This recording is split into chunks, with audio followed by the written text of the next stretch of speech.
Hello and welcome to Hot and Heavy, the Elaine Bennis podcast. I'm your host, Shivani Desai. Today I'll be talking about Season 8, Episode 14, The Van Buren Boys. Hello, everyone. Usually I'm like, how's everyone today? I apologize. I had some jalapenos on the avocado toast I just had for lunch. I'm like a little bit just, as I was saying the introduction, a little bit like came loose from the back of my mouth and it's burning now on the side of my tongue. I'll be okay. I will be okay. All right. Let's get into this episode. Not the episode yet. I'm still going to do my banter.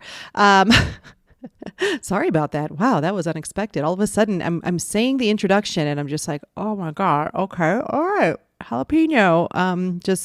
It was like a surprise party in my mouth. Okay. What did I want to talk about? Yes. JLD has been in the news a lot lately. She is promoting her new movie Tuesday.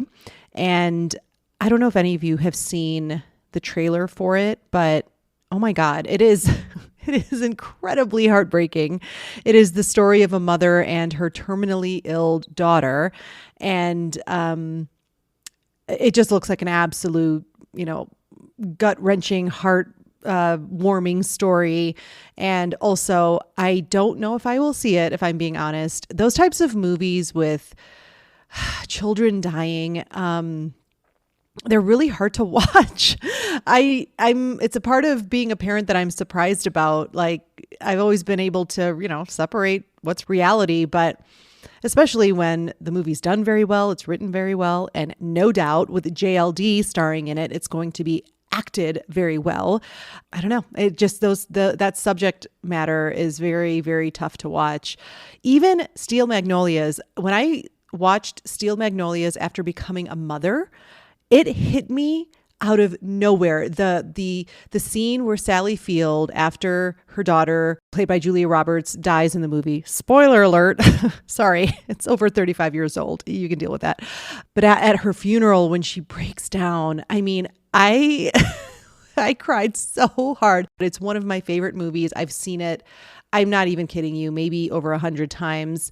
But to see it from the perspective of a mother losing her daughter, I was not prepared. I was not prepared for how that would hit me. I'd seen that movie. I can basically recite it. I have it memorized, but oh my goodness, it just it killed me. And so when I see these types of movies where it's dealing with the death of a child, oh man, it's hard for me to kind of be like, let's watch it, even with my favorite JLD starring in it. And I'm really happy for her. A lot of these interviews that I read and I watched, they were talking about how she's known for comedy and not just any comedy, like some of the best comedy of the last 30 years she has been a part of and she has led. So for her to be doing a lot more serious roles, she was in You Hurt My Feelings a couple of years ago. She's delving into more of these serious roles. And, it's pretty simple. I love what she said. She's like, hey, you know what? It's just the life of an actor. Of course, I love comedy and I love doing that kind of stuff. And I've had great success in that. But, I'm not a true actor if I don't take these opportunities to kind of stretch my muscles here and spread my wings to do other genres of filmmaking. So I so admire that about her. And I know I think I will bite the bullet and watch it. And I know I'll be absolutely moved by her performance, just like I was in You Hurt My Feelings. I know I talked about that on the pod when I saw that movie when it came out.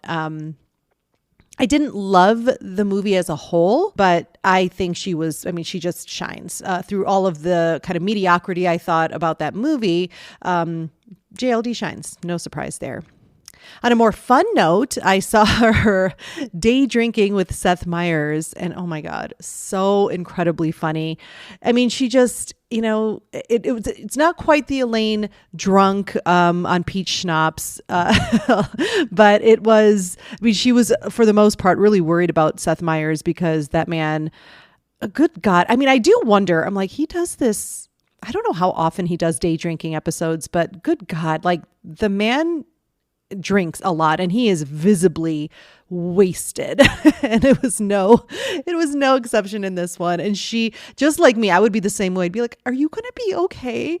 I mean, he literally started it by chugging a martini. You don't chug martinis. Martinis are meant to be sipped because it's all alcohol, 100p alcohol. So I highly recommend that. I think all of you will really enjoy the day drinking episode with Seth Meyers that JLD did. Some really funny moments in that. Other than that, I took a screenshot of something from the New York Times article that I read over the weekend. Great article. Oh, she was asked, could Seinfeld be made now? And she said, probably not. I mean, what the hell is happening in network television anymore? When Seinfeld was made, it was really unlike anything that was on at the time. It was just a bunch of losers hanging out. So I would say one main reason it wouldn't be made now is because it's hard to get anything different recognized, particularly nowadays. Everyone's sort of running scared.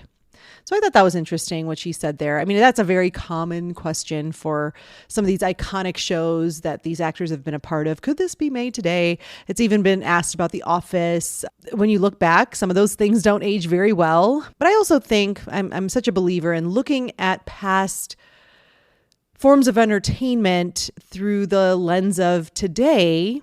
It's an education. You can't change it, but you can learn from it, and you can recognize maybe what was not so great about that time, or if you don't care and you just think, oh, I wish I was back in that time. Whatever it is, you're always going to look at something from the past with the lens you have today and take that as it is. I personally think we can always evolve and make things a little bit more intelligent, not punch down to a certain type of group or insult people in order to get a laugh. And Seinfeld had a lot of that. I mean, Newman was one fat joke in a post office uniform. So yeah, those types of things we learn from and hopefully evolve from. All right, now let's get into the Van Buren boys. The synopsis for this episode is as follows. George gives a scholarship to a teenager who reminds him of himself, but takes it back when the kid betrays him. Jerry's girlfriend seems perfect for him, but everyone else thinks she's a loser. Jerry flies in his parents to get their opinion of her. Kramer sells his life stories to J. Peterman for him to use in the autobiography that Elaine is ghostwriting. This episode was written by Darren Henry. Okay, we start out in the street. George and Jerry are trying to hail a cab, and Jerry, just how his mind works, is asking, who was the last president to have a beard? Nixon. No, he says, like a full beard. Falkmore. Who? Artemis N. Falkmore. You made that up, didn't you? George is like, yeah, but it sounds like a president. Jerry's like, yeah, why do these presidents have such terrible names? Woodrow, Grover, Millard. George says, well, the presidency attracts the badly named. Ambition based on insecurity. It's classic male overcompensation. And Jerry takes a little look at him and is like, are you wearing lifts in those shoes? And George clearly does not want to answer, and he yells for a cab. Next, we're in a restaurant. Jerry's on a date. His date is talking about a clock that they've designed that can actually predict how much time you have left to live. And so Jerry makes a joke about the big payoff being on your deathbed, and they're pounding on your chest and you're counting down from 10. I told you this thing was good. She laughs and she says, I can't believe this is our first date. And he agrees. How about some dessert? He says. Well, I suppose I should have a piece of cake. Why? Today's my birthday, she says. Jerry's like, today? Really?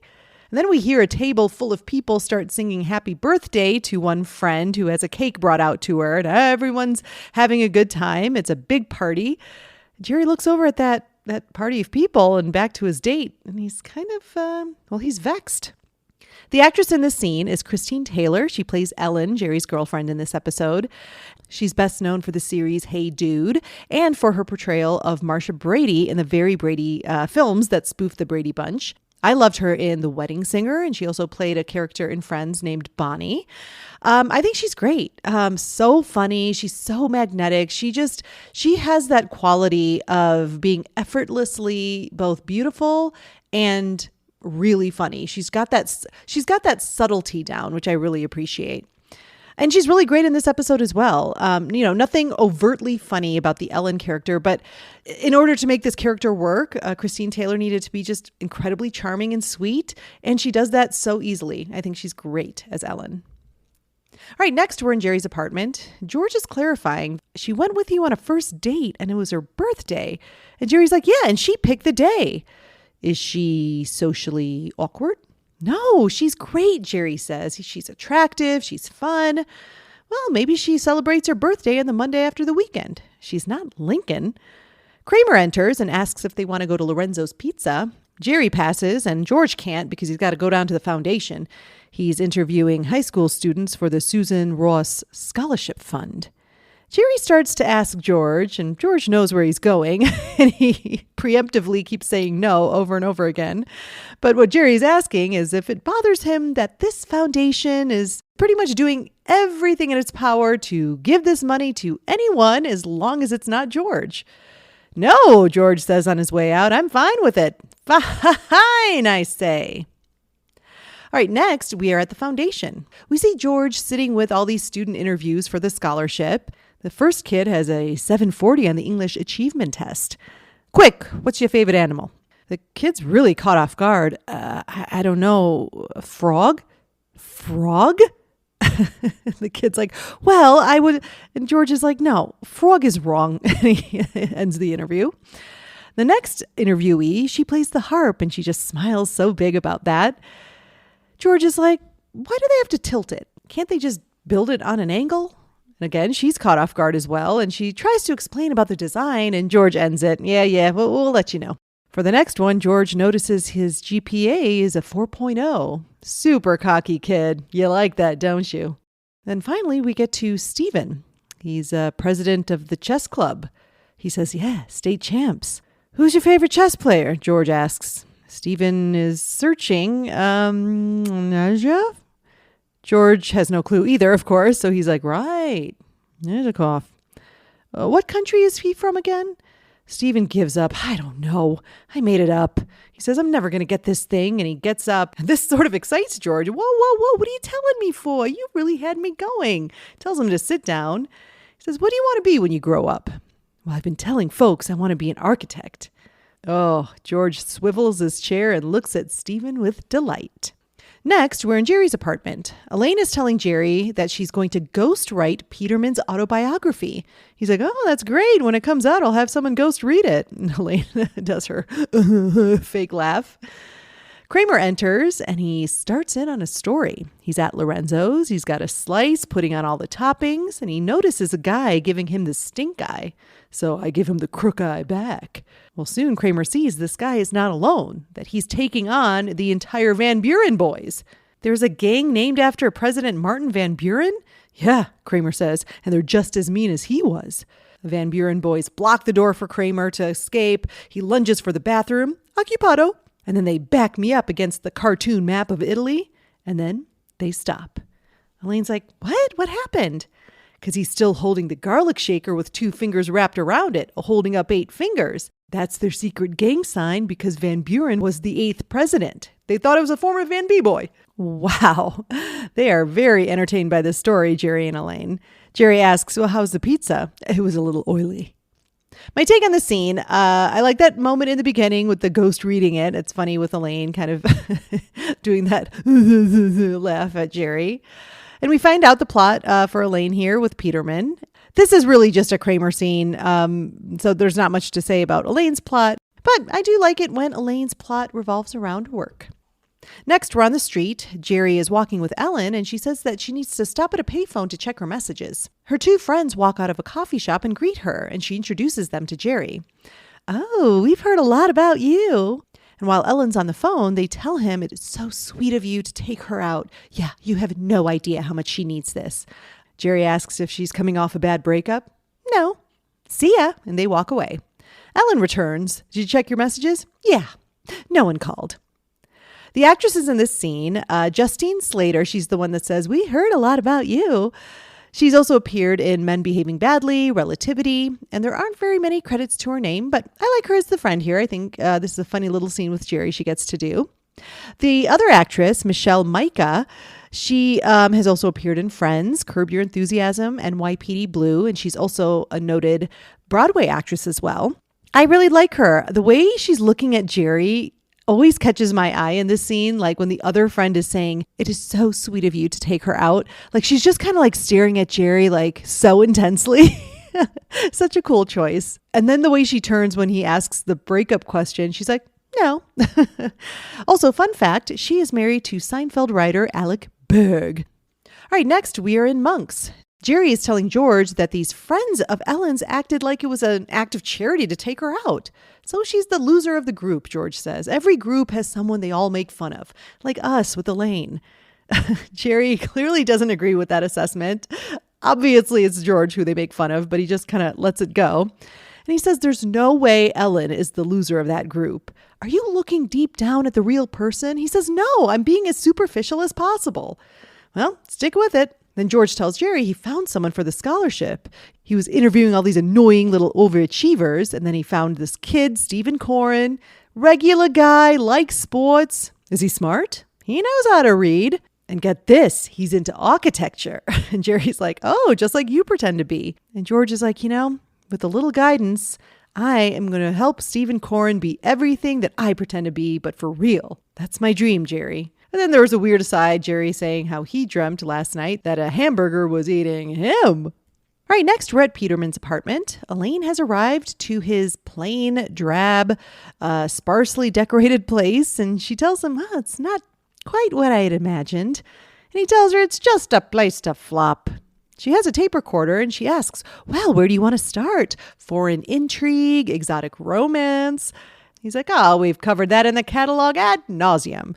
He says he wants this book to be just about his day-to-day life. Oh, Elaine says, kind of surprised. He turns on the TV and he's not happy. They changed the channel numbers again just when I had memorized them.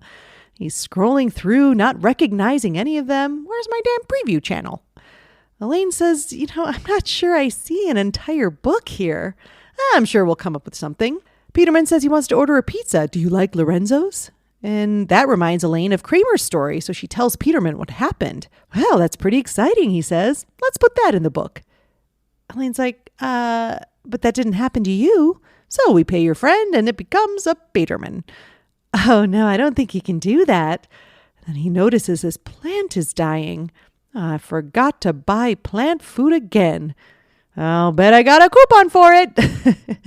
Elaine sees where this is going. He is so boring. And she's like, you know what? Maybe I better talk to my friend. My take on this scene, we find out here that this assignment is not going to be the easiest thing for Elaine. I do love the choice the writers made to have Peterman be such a boring dude in his day-to-day life. He puts anything and everything interesting about himself into that catalog. So I thought that was a nice little unexpected thing about him, that at home, he just wants to watch TV and feed his plant. John O'Hurley really cracks me up in this scene too. When he's trying to figure out the channels, it's just so stupid, but I love it. And we also, in this house, if we ever hear the word coupon, we have to say, I bet I got a coupon for it. We also learn in this scene that he wants to pay Kramer for the Lorenzo's pizza story. Now, I read in the notes about nothing that apparently this is based on a well-known secret in Hollywood where stars would, I don't know if that happens anymore, but it definitely used to happen, where they would pay others to include their more interesting stories in their autobiographies, which is so insane to me.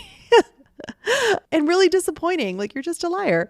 So that's why they thought of this story, which I think is really clever. JLD pretty much plays the straight man here. Nothing too funny necessarily, but she does have some great reactions to Peterman. All right, next we're at Monk's. Jerry and Ellen are at a booth, and he's really inspecting everything about her. Wait, are you wearing the same outfit as yesterday? She says, no, it's brand new. Do you like it? Actually, I do. Then he accuses her of using the fork that she dropped on the floor. No, she says, the waitress brought me another one. I guess that's okay. Is anything wrong, Jerry? She asks. No, he says, you're fantastic.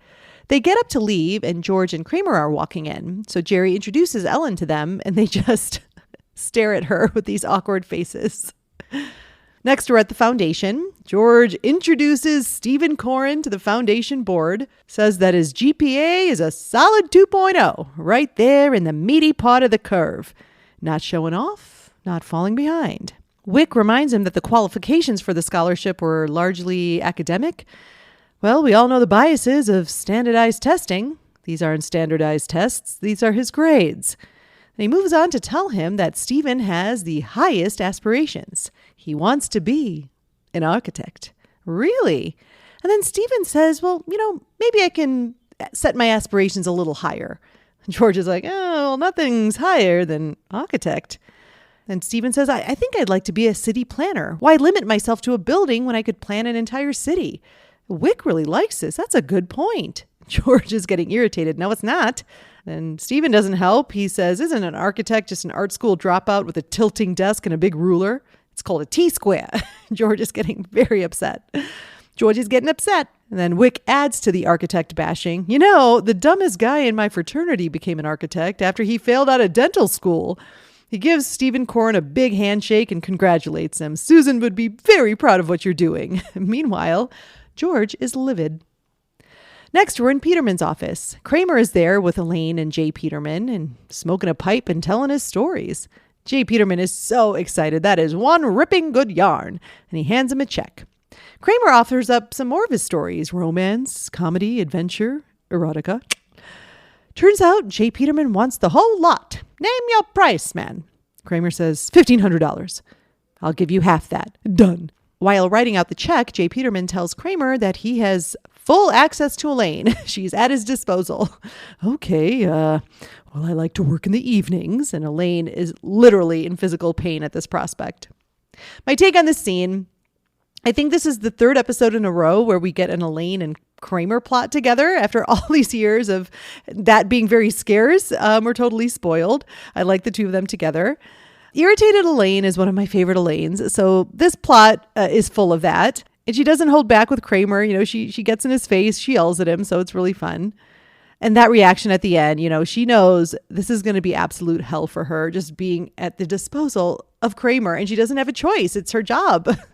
Okay, next we're in Elaine's office. Speaking of being irritated, Elaine is telling Kramer, will you just please get on with the stupid Bob Sacamano story? So Kramer, who is practicing his putting, continues. He says he was on the phone with Bob and then he realized he needed to return some pants. So off I go to the store. Well, what happened to Bob Sacamano? Well, nothing. His part of the story is done. Elaine just buries her head in her hands. Anyway, he says he was waiting for the subway, wasn't coming, and he decides to hoof it down the tunnel. Well, she perks up. Okay, that's something. Well, I don't know what happened, but the next thing I know, Elaine guesses a train is bearing down on you. No, I slipped and fell in some mud, ruining the very pants I was going to return. Wait, so you were wearing the pants you were returning? Kramer realizes, I guess I was. What were you going to wear on your way back? Elaine, are you listening? I didn't even get there. Kramer's about to start the next story, but Elaine tells him, I think that's enough for tonight. Yeah, chew on that. Yeah, I'll chew on that. He tells her, I'm hosting a get-together tonight. He says, you should come and document it. Oh, you're getting together with some of your jackass friends and you want me to take notes? He says, yeah, but get there after 9. Give people time to loosen up. And then he falls. My take, as I said, irritated Elaine. Very fun to watch. I mean, this scene is all things Kramer in a nutshell. The swagger, the bravado, not making any sense, and of course, falling down. I mean, Susan was right. He'll fall or something. He'll ruin the ceremony. I mean, Kramer just falls all the damn time. It seems that Kramer doesn't really think ahead when it comes to either returning clothes or selling clothes, because if you'll recall, he sold his suit to Banya off his back without having any options to wear anything home. Oh, Kramer. The line with jackass friends, add that to the list of things I love to hear coming out of JLD's mouth. Just the way she says jackass friends, like that's another quote in my house. If someone says jackass or someone's being a jackass, or if someone has some jackass friends, I do like to utilize that term. More great reactions from JLD here. We really do feel the torture that she's in, especially juxtaposed from the excitement in the beginning of the episode. She's so excited. She's going to do real writing, like she does this catalog thing just to have a job. And it's not like she loves it. She knows it's kind of ridiculous, but I don't know, just to see her in the beginning being like, oh my gosh, he's actually going to let me do this real writing. And now she's stuck in an office with Kramer telling terrible, terrible stories. And now she has to go to a bar and observe him with his friends. Oh, poor Elaine. All right, next we're in Jerry's apartment. George is going to take away the scholarship from Stephen Corrin. He says he feels betrayed that he changed his mind to be a city planner. He was like a son to me, he says to Jerry. Jerry gets a call from Ellen and he tells her that they're all set for the weekend. They're going to Vermont together. Well, this concerns George and he exits to Kramer's place and gets Kramer to come out. Jerry gets off the phone and he sees Kramer and George just looking at him very intensely. He's like, what? George even takes the phone off the hook. I like that little touch. George is like, you want to go first to Kramer? And he says, no. I need to get my thoughts together. Well, George starts and says this Ellen situation has gone too far. They both tell her that she's a loser. Jerry is so confused. He can't see it. Why are you doing this, Jerry? Is it your career? Things are going to pick up, George says, like he's one to talk. Kramer brings up the Bloomingdale's executive training program. And George is like, don't bring that up now. It's a great idea, but now's not the time. Jerry gets up. He's not buying this. Kramer's like, oh, so everyone's wrong but you. This is like the Twilight Zone where the guy wakes up, he's the same, and everyone's different. Which one? They were all like that. Next, we're on the street. George is walking down the street and is confronted by Stephen Corrin. Why did you take away my scholarship? Well, Stephen, he starts, but then he notices a bunch of guys coming up and surrounding him. Stephen Corrin introduces them as the Van Buren boys, and the leader says that he became so disillusioned he had to join us. Stephen says, I want that scholarship so I can become a city planner. Well, what about architect, Stephen? The leader gets a little threatening. City planner. Next, we are at a bar and Kramer's there with all his jackass friends. And by the way, we've never seen any of these friends. And they're having beef with real au jus sauce. Another thing we quote all the time. I swear, we're not always, well, I shouldn't say that. We quote Seinfeld way more than the average person, but I don't know. It's just part of being in our world. I'm not going to apologize. One friend asks Kramer to tell Ramirez his pants story. So Kramer starts telling it, but then Elaine stops him. She says, hey, you can't tell that. It belongs to Peterman. Kramer's a little confused. You signed the release. He sat in mud, not you. But I did sit in mud. You didn't. You never sat in mud. But I was all dirty. The crowd starts getting restless for the story, so Kramer pivots and is like, oh, yes, I just decided to keep the pants, super boring version. And that kind of takes the fun out of the party and people start to leave. George enters and he tells Kramer that he's in big trouble with the Van Buren boys and he heard that you got on their good side. And can you tell me about your experience? Well, Kramer knows he's not allowed to tell it now, so he keeps looking over his shoulder at Elaine, who's taking shots in the back. He's like, oh, I don't know anything about that. Kramer, do you know what these guys are going to do to me? So Kramer gives George a hint. They never mess with their own kind. Like a former member? And Kramer just nods while drinking his beer. My take on the scene, we see here that Kramer's not allowed to tell his old stories anymore because they now belong to Peterman. There's not much here. Fun little exchange between Elaine and Kramer. I like how she gets in his face. You didn't. But this scene really just needed to move the story along. All right, next we're in Jerry's apartment. Elaine is distraught over her notes. The stories are unusable. Some of these are not even stories. Here's a list of everything in his apartment. Is my toaster oven on there? Jerry asks. How am I ever going to turn this into a book? Jerry tells her to shape them. You're a writer. Then Elaine comes out of her fog. Yes, I'm a writer. Yeah, make them interesting. Interesting, of course. People love interesting writing. Jerry says that he has to go pick up his parents from the airport. Weren't they just here? Yeah, he says, but I'm flying them in to meet Ellen. I got to see what they think. Elaine says, well, maybe we can all have dinner later. I don't think so, he says. I'm going to try to get them to fly back tonight. Kramer enters and starts telling stories about his bunions, and they're totally gross. Jerry stops him. No one wants to hear this. Damn. What? Oh, I bought a bunch of bunion stories from Newman, but they stink. How much you pay for them? $8. He exits screaming, Newman! My take on this scene, it's an okay scene. I like seeing her frustration and her coming out of it. She's so deep in her distress, she forgets she's a writer. Although I feel like it is kind of weak. Honestly, what kind of bugs me the most about this scene is we haven't seen Elaine clued in on Jerry's issue with Ellen. And not to skip ahead to my scene swap idea, but what the hell, it's my podcast. I would have loved to hear Elaine's perspective on Ellen. It seems like a really big missed opportunity for Elaine to be totally separate from this plot. And this scene in particular could have been where she asked Jerry a little bit more about why the parents are coming, because again, we've never seen him discuss the whole Ellen issue with her.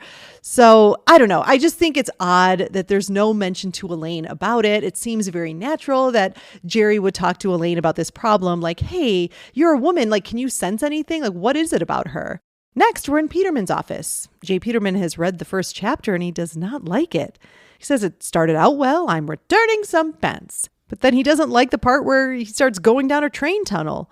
But Elaine protests. No, see, that's where it gets exciting. You have a train bearing down on you and you dive into a side tunnel and meet a whole band of underground cave dwellers. He says, that's so obvious. It's not interesting writing. She's like, yeah, I know. Then she suggests, well, how about instead of diving from the train, you slip in some mud and ruin your pants? J. Peterman perks up. The very pants I was returning. That's perfect irony, Elaine. That is interesting writing. There's a voice on the intercom announcing that Cosmo Kramer is on the line. Peterman here, he says. Mr. Peterson. Once again, Kramer fucking up a name. You have to sell me my stories back, he says. Peterman tells him they no longer need them. Elaine tries to stop him. Maybe we should just keep them as a reference. Nonsense. He says, I have Bennis's wonderfully imaginative mind to spin my stories. You take back your tales, you vagabond. He hangs up and tells Elaine to go forth and create. And by the way, when you get to the chapter about my romantic escapades, feel free to throw yourself into the mix. My take on this scene, it's okay. It's just kind of more of the same, more of JLD having to be all distraught with her hair getting messier and messier. I do love her delivery when she suggests changing the story to what actually happened to Kramer. I like just how you ruin your pants. Like it's really well done. But speaking of not interesting writing, this plot just falls flat. I think it does start out with a good premise, and there are some bright spots, but Elaine isn't really the central part of this plot. Kramer takes over and becomes her main hurdle. And the only emotion Elaine shows throughout is the same. It's irritated, helpless, just, totally, she doesn't know what to do. And it's like, I don't know, it just gets a little old as the episode goes on. The romantic escapades comment is a funny button to the scene. And that's it for Elaine in this episode. This is it. This is her last scene. Now we do see what happens with this book in the penultimate episode of this season in the Muffin Tops. So I was actually about to be like, we get no closure to this. But I'm like, oh yeah, we do in 6 episodes. All right, next we are on the street. George is walking and gets stopped by the Van Buren boys. Stephen Corrin asks if he got his scholarship back. So George is so confident. Easy, fellas. You wouldn't want to beat up on one of your own. Is that right? The leader says. Why don't you flash us the sign? Then George does a bunch of kind of touches on his face and a flicker of his fingers. Stephen Corrin's like, that's not the sign. It was when I was banging. The leader tells him, fine, if you're really one of us, let's see you take the wallet of the next guy who walks by. And George says, I'd love to. All right, next we're at Monk's. The Seinfelds are there with Jerry and Ellen, and she's telling them about herself, master's at the Sorbonne. This impresses Morty. The Sorbonne! Hey, that's in Paris. Ellen checks her watch and says, oh, Jerry, your meter's about to expire. Don't get up, I have change, and she exits. Jerry asks them, so what do you think? And they love her. Ellen's like, she's so sweet, and she's got some body on her. And smart, Morty says, like a computer. And as they're gushing about her, Jerry starts to doubt all of this. Helen says, well, it doesn't matter what we think. Do you like her? Well, now I'm not so sure, Jerry says. Well, she's much better than that awful Amber woman you were seeing. Oh, yeah, Amber. I wonder if she's back from Vegas. And then finally, we're on the street. The Van B boys are pressuring George. No more stalling. He has to mug the next person who comes by or you're meat. George walks onto the street and then he sees the Seinfelds coming towards him and he's so relieved. They greet him and he's like, shh. He tells them he needs a favor. He says, give me your wallet. I'll give it back to you later. How are you folks? Morty asks. And they're trying to buy a couch. You don't want to know. George yells out to give him his wallet or he's going to spill his guts right here on the street. What did you say? Morty says. Hurry up, old man. I'm an animal. Helen's had enough. You're being very rude. They walk away and George tries to grab Helen's purse, but she fights him off. And Morty says, tell your parents we say hello. And they walk off. The Van B boys come out. George halts them with a finger, tells them to wait, and then he runs off with them chasing behind. Okay, I'm going to take a quick break, and I will see you on the other side. Where's Amber? She's gone. She went back home. Oh, thank God. She was awful. Amber was awful. A cheating girlfriend, an inconsiderate sister, the worst employee, and horrendous roommate.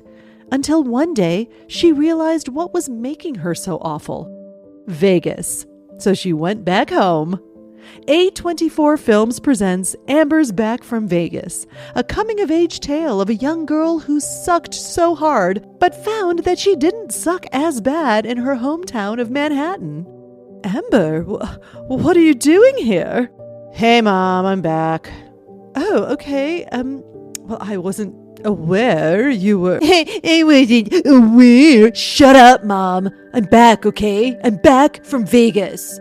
Estranged family, a trail of jilted lovers, ghosted bosses, and 2 graves at the pet cemetery. Amber has a lot of apologies to make, but will she be able to get through? Is the damage irreversible? Hey, so I'm sorry, I guess. Sorry, I guess? Amber, you slept with my dad at my mom's wake. You asked me to see if he needed anything. God!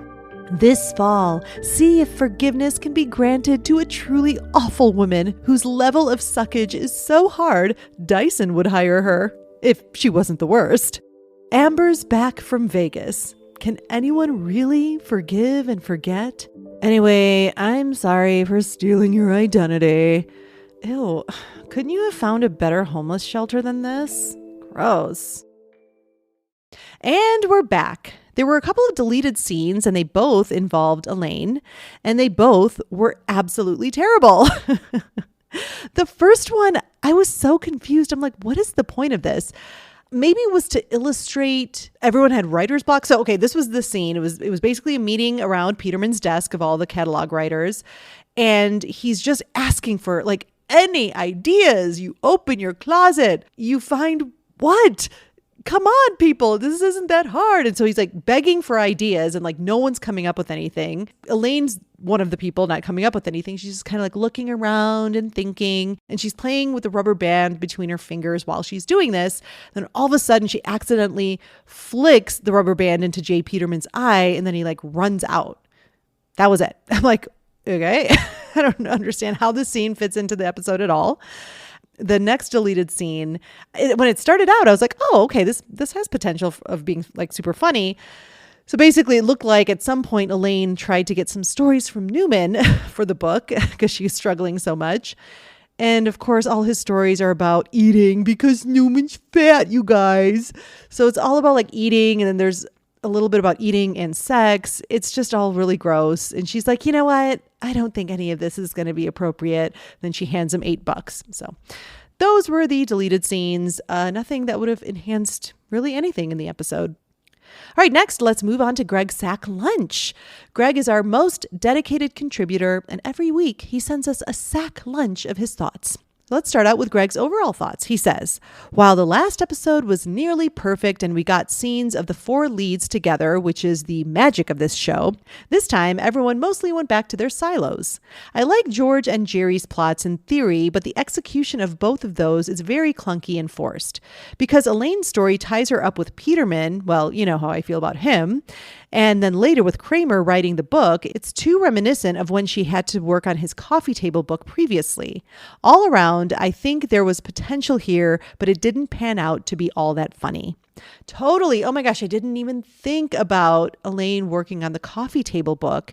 We didn't really get to see a lot of that, but yeah, I mean, the prospect of her job heavily involving Kramer is Elaine's nightmare. I mean, and you can't blame her.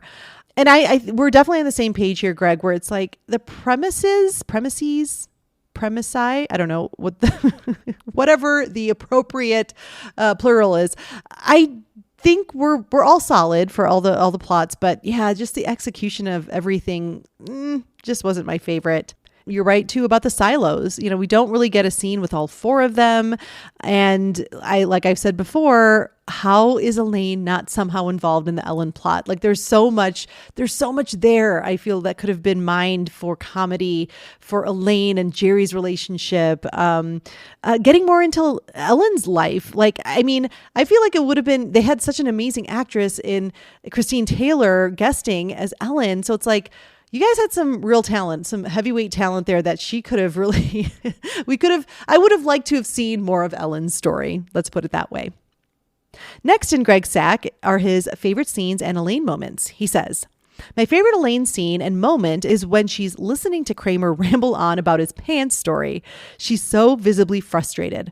My favorite part is that he invites her to come to his get together and she refers to his friends as jackass friends, but then we see her at the bar. What a trooper. Yeah, I think she knows in her heart that she should go because she needs more material. Like these stories are not cutting it. She's getting so frustrated. She needs more. So I think that even though he suggested it, she doesn't want to go. She knows his friends are going to be jackasses.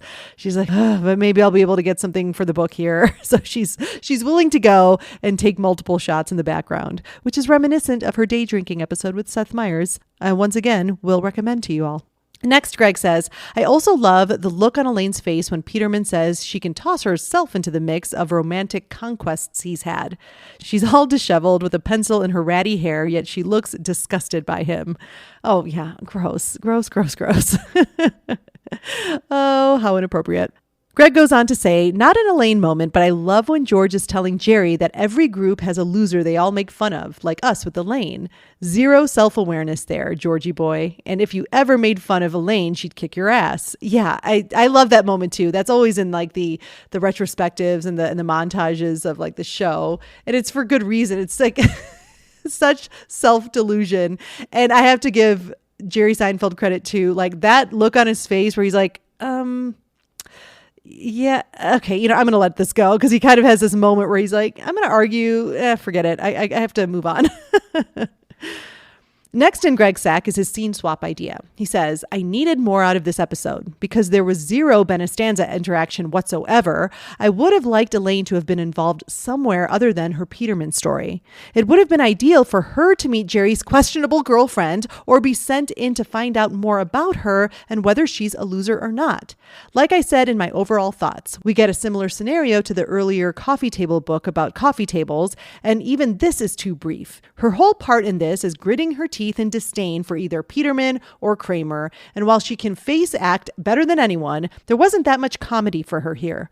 Yes, that was my point. It was just like more of the same. It's like every scene she has to act like her head's about to explode and she's so, what am I going to do? Like it just got old after a while. And to your point, Greg, like as great an actress as JLD is, she pulls it off, but it's also like, hey guys, again, not interesting writing. Like, give her some other things to do because as an actor, that's going to get so tedious. It's like, okay, all right, what's the next scene? Oh, I just have to act like I'm super irritated again. We're going to mess up my hair some more. Pencils all in my hair. Sweet. Okay, good. The last thing I find in Greg's sack are some extra thoughts. He says, Christine Taylor has always been an underrated comedic actress in my opinion. She's had some great parts, mostly paired up with her husband, Ben Stiller, but even in the Brady Bunch movies or The Wedding Singer, or even in Hey Dude, she's been great. She's arguably the best girlfriend Jerry has had on this show, though, of course, significantly younger than him because it's Jerry. Oh God, yeah, I feel like that stuff's bubbling up again about Jerry Seinfeld. Like, hey, because he's making all these statements about, just this like, oh, everything's too politically correct and I don't play colleges and blah, blah, blah. And it's like people are too sensitive. But man, he's getting roasted, especially because of I don't play colleges anymore because basically they'll call me out for being problematic. And it's like, well, that's interesting because you dated a girl who wasn't even in college. She was still in high school. Thought that would be your demographic. Really good roasts on Jerry. But yeah, it's like, dude, speaking of self-awareness, like, have some, Jerry. Like, you can't say that shit and not get roasted for your past behavior. Okay, so back to Christine Taylor. I could not agree more. Like I said earlier, she's effortlessly funny. God, as Marsha Brady, I haven't seen those movies in so long, but I think I might have only seen that first spoof movie, but she is incredible. She was the standout for me. All of those actors were really, really good as their characters from the Brady Bunch. But I did read in sort of like the trivia about her on her IMDb page, how she pronounces skewel. That was her. That was all her. Like, she made that up. That's one of the most iconic things that character does. That was all her. And I think that's the mark of someone who's just got that comedic mindset and knows what works. So yeah, big Christine Taylor fan here. I would love to see her in more stuff. They did mention in the notes about nothing how her father-in-law plays, Frank Costanza, but not at the time. When she was in this episode, it was 1997. I don't know if she was with Ben Stiller at that point, but they didn't get married until 2000. So anyway, they could have been dating, I suppose. But yeah, just another cool connection between her and another Seinfeld character. Lastly, Greg says, it was great seeing JLD this week on Seth Meyers' show. The day drinking segment was hilarious, and I realized that JLD is very snarky like all of her characters. Seeing her in this episode throwing back shots in the bar, it fit perfectly with the Seth Meyers appearance. Seth said on Twitter that JLD has one of the most infectious laughs ever, and I'd have to agree.